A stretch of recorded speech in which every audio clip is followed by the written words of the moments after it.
Salam sehat sejahtera, jumpa lagi di channel Mata Ketiga. Dalam beberapa tahun terakhir, dunia dipenuhi ketidakpastian yang membuat banyak orang merasa hidup sedang memasuki sebuah era yang sangat berbeda dari sebelumnya. Konflik geopolitik terus meningkat, bencana alam terjadi di berbagai negara, krisis ekonomi global berkepanjangan, wabah penyakit belum benar-benar berakhir, sementara perkembangan teknologi kecerdasan buatan membuat banyak orang mulai mempertanyakan arah masa depan manusia.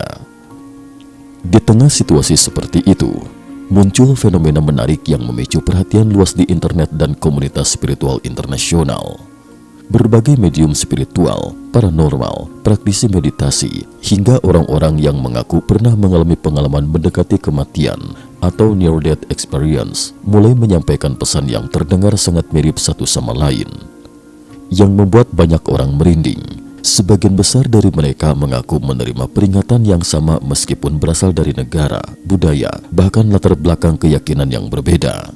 Mereka berbicara tentang sebuah masa pemisahan besar umat manusia, sebuah periode yang disebut-sebut sebagai titik akhir dari dunia lama dan awal dari dunia baru. Menurut pesan-pesan tersebut, umat manusia kini sedang berdiri di ambang perubahan besar yang belum pernah terjadi sebelumnya dalam sejarah modern. Mereka menyebut bahwa tidak akan ada lagi wilayah netral. Setiap manusia harus menentukan pilihannya sendiri. Apakah memilih terang atau memilih kegelapan? Apakah memilih cinta atau memilih ketakutan? Pilihan itulah yang diyakini akan menentukan masa depan masing-masing manusia. Salah satu sosok yang paling banyak dibicarakan dalam gelombang fenomena spiritual ini adalah seorang wanita muda asal Kanada bernama Elizabeth April. Wawancara Elizabeth April yang viral pada 8 Mei 2026. Pada tanggal 8 Mei 2026, Elizabeth April tampil dalam sebuah wawancara panjang di sebuah kanal yang berfokus pada pengalaman mendekati kematian, kesadaran spiritual dan fenomena metafisik. Wawancara tersebut dengan cepat menyebar di berbagai platform media sosial karena isi pembahasannya dianggap sangat mengejutkan. Dalam wawancara itu, Elizabeth memperkenalkan dirinya sebagai seorang remote viewer atau pengamat jarak jauh yang belajar secara autodidak. Ia mengaku telah melakukan eksplorasi kesadaran ke berbagai lokasi rahasia yang tidak bisa dijangkau manusia biasa. Dengan nada tenang, Elizabeth berkata, "Saya telah menjelajahi banyak pangkalan militer bawah tanah, Area 51, basis rahasia di Antartika, dan berkali-kali memasuki dunia spiritual." Pernyataannya langsung membuat suasana wawancara terasa berbeda. Pembawa acara kemudian menjelaskan kepada penonton bahwa Elizabeth dikenal sebagai mentor spiritual, penulis, dan pembicara publik yang pernah tampil dalam program Beyond Belief di Gaia, serta acara radio legendaris Coast to Coast AM yang selama puluhan tahun dikenal membahas misteri, UFO, dan fenomena supranatural. Topik wawancara malam itu bukan hanya tentang remote viewing, tetapi juga pengalaman keluar dari tubuh, komunikasi dengan roh, hingga masa depan umat manusia. Klaim remote viewing dan hubungannya dengan program rahasia militer. Ketika pembawa acara mulai menanyakan soal remote viewing, suasana pembicaraan menjadi semakin serius.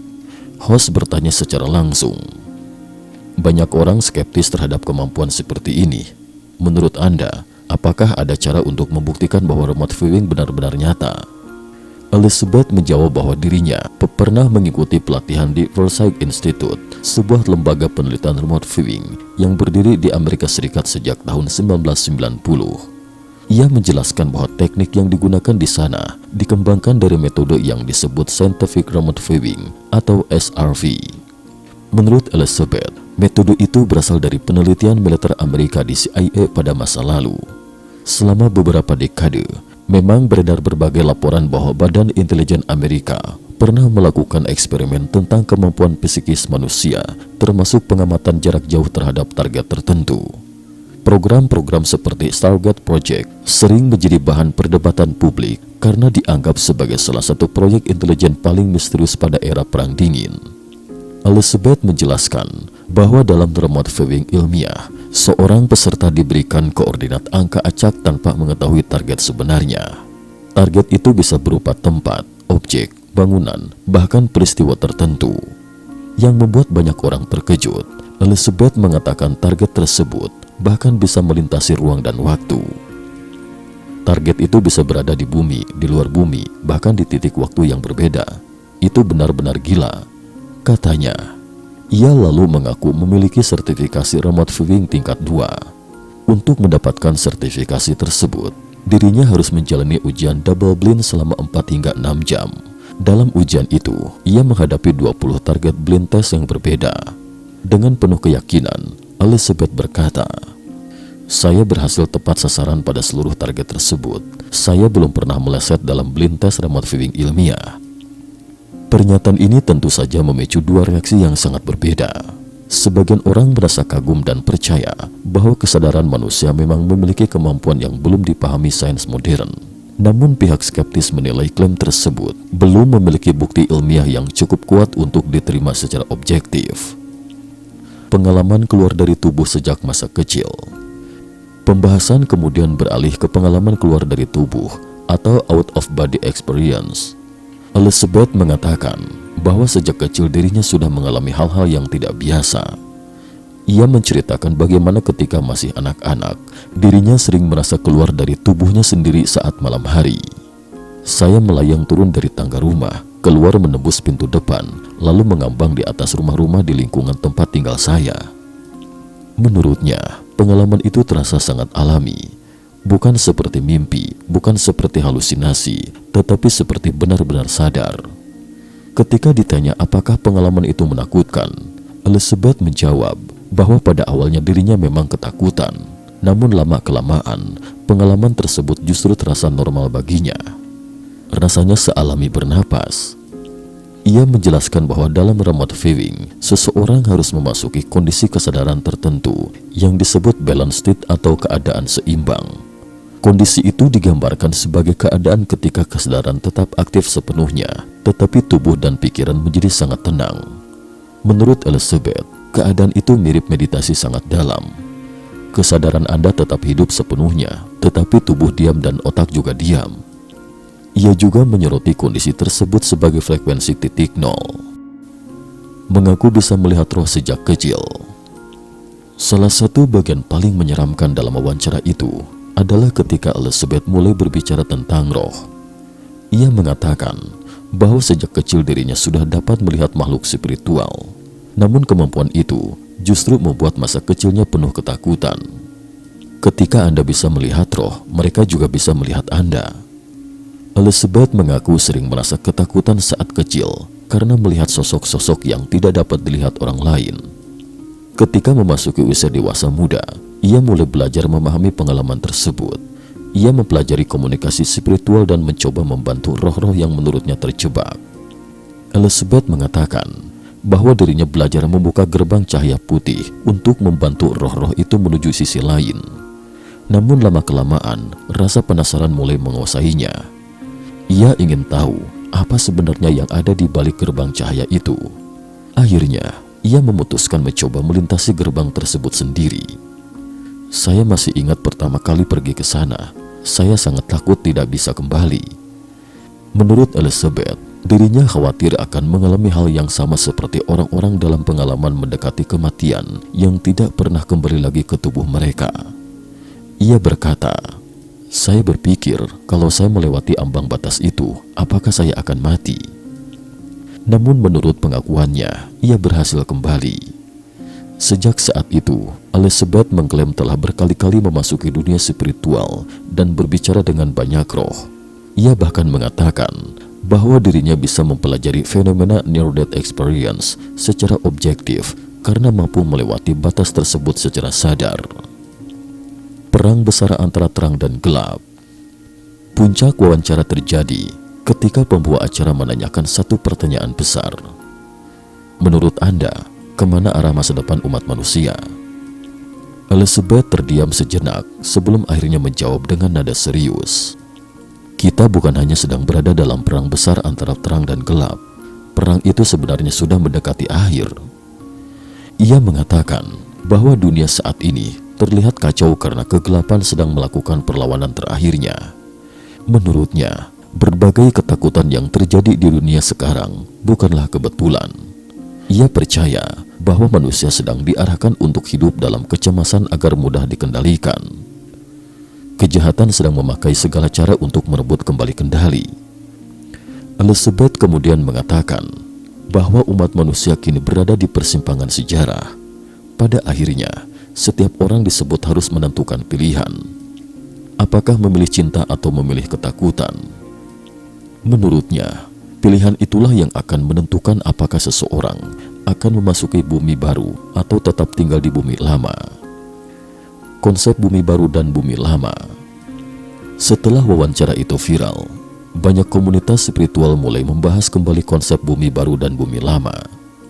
Menurut pandangan spiritual tersebut, bumi lama adalah dunia yang dipenuhi rasa takut, manipulasi, perang, keserakahan, dan kehancuran moral. Sedangkan bumi baru dianggap sebagai era kesadaran baru manusia.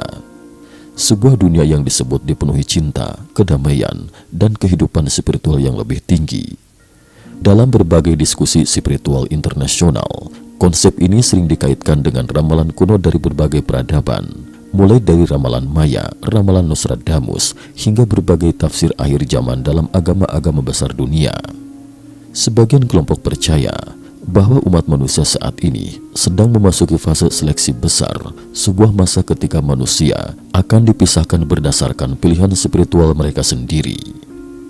Jill Jackson dan gambaran dua kereta api. Menariknya, Elizabeth bukan satu-satunya medium spiritual yang menyampaikan pesan seperti itu. Pada tanggal 27 Desember 2025, medium spiritual terkenal asal Mississippi bernama Jill Jackson juga menyampaikan peringatan serupa. Jill mengatakan bahwa dunia spiritual memperlihatkan kepadanya gambaran dua kereta api yang berjalan di rel paralel. Kereta pertama melambangkan bumi lama, kereta kedua melambangkan bumi baru. Setiap manusia disebut bebas memilih naik kereta mana, namun pada titik tertentu, kedua kereta itu akan bergerak menuju arah yang benar-benar berbeda. Itulah saat pemisahan yang sebenarnya. Jill mengaku dirinya menangis selama seminggu penuh setelah menerima penglihatan tersebut. Ia merasa sangat sedih membayangkan besarnya kehilangan yang akan dialami umat manusia. Prediksi mengerikan tentang hari besar. Peringatan lain datang dari medium Amerika bernama Ann Tucker. Pada 27 Desember 2025, ia mengunggah sebuah program yang membahas tren energi besar tahun 2026. Dalam program itu, Tucker memperingatkan bahwa dunia masih akan menghadapi masa yang sangat berat. Ia mengatakan bahwa akan terjadi sebuah peristiwa besar yang menyebabkan banyak kematian dan kehilangan. Menurutnya, orang-orang yang selamat akan mengalami kesedihan emosional yang luar biasa besar. Jangan menghadapi semua itu dengan kebencian atau kecaman. Ia percaya bahwa manusia harus belajar menerima kenyataan dengan hati yang berubah. Dalam pembahasannya, Tucker juga menyebut bahwa mereka yang berhasil melewati masa sulit itu akan memasuki dunia baru yang jauh lebih indah. Ramalan tentang kekacauan global. Pandangan yang lebih ekstrim disampaikan oleh Bonnie dan Caroline, dua peneliti garis waktu Alkitab asal Amerika. Mereka memperingatkan tentang datangnya hari besar dan mengerikan. Dalam salah satu program mereka, Caroline mengatakan, "Ini bukan hari untuk berjalan-jalan, tetaplah berada di rumah." Ia menggambarkan berbagai kekacauan global yang sangat mengerikan. Pesawat jatuh dari langit, kecelakaan besar terjadi di mana-mana, orang-orang menghilang, jenazah berkelimpangan, kekacauan melanda seluruh bumi. Caroline bahkan mengatakan bahwa sebagian manusia akan diangkat dari bumi secara tiba-tiba. Mereka akan hilang begitu saja. Konsep ini sering dikaitkan dengan gagasan rapture atau pengangkatan dalam eskatologi Kristen, antara keyakinan spiritual dan realitas dunia modern. Terlepas dari semua klaim tersebut, para pengamat mengingatkan bahwa seluruh pandangan spiritual ini tetap perlu dilihat secara kritis dan objektif. Belum ada bukti ilmiah yang mampu membenarkan seluruh pengakuan para medium tersebut. Namun di sisi lain, tidak dapat dipungkiri bahwa fenomena ini mencerminkan satu hal penting. Banyak manusia modern sedang mengalami kecemasan mendalam terhadap masa depan dunia. Perang, krisis ekonomi, konflik global, perkembangan teknologi yang sangat cepat, hingga perubahan sosial besar-besaran membuat banyak orang merasa bahwa dunia memang sedang menuju sebuah titik perubahan besar. Karena itulah, pesan-pesan tentang bumi baru, perpecahan besar, dan seleksi manusia dengan cepat menyebar luas dan mendapatkan perhatian jutaan orang. Bagi sebagian orang, semua itu hanyalah teori spiritual. Namun bagi yang lain, peringatan-peringatan tersebut dianggap sebagai pesan serius yang tidak boleh diabaikan. Dan di tengah dunia yang semakin tidak pasti, satu pertanyaan besar pun terus menggema. Apakah manusia benar-benar sedang memasuki akhir dari dunia lama dan awal dari sesuatu yang benar-benar baru? Cukup sekian dulu. Terima kasih atas perhatiannya.